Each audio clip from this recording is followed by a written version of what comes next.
Gidem menzil ara azgın bulup yürüdüm uzak Tariqi insan elleyledi hoşim sılar ana toprağa Tariqi insan elleyledi hoşim sılar ana toprağa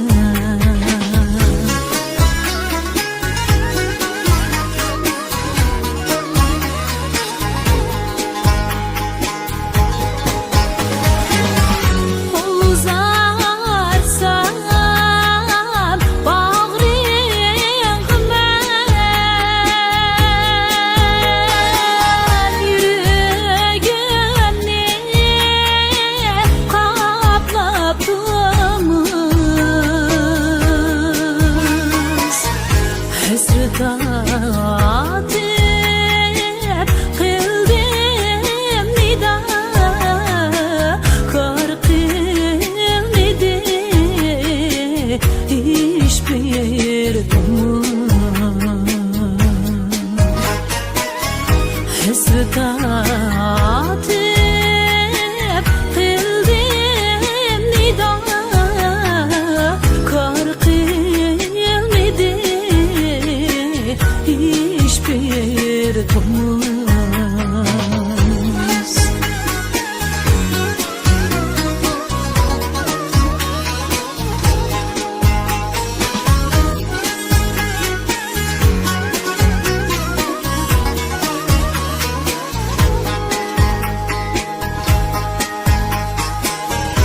Kızdır sidi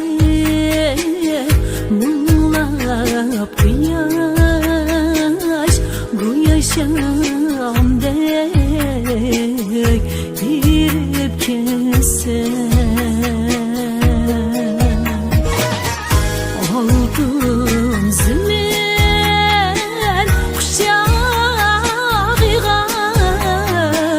Yağmur gibi sinip keser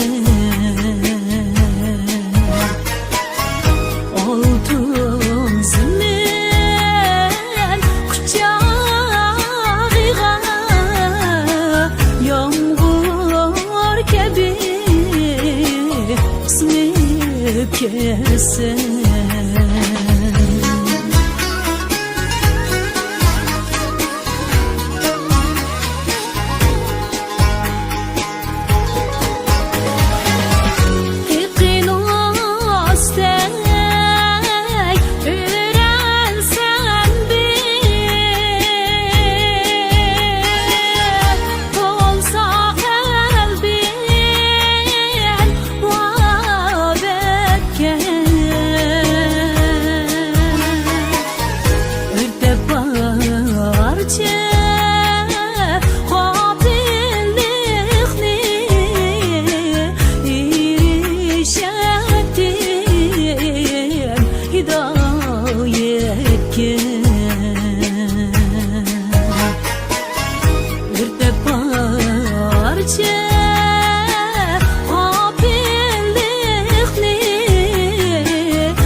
hidayetim hidayet kes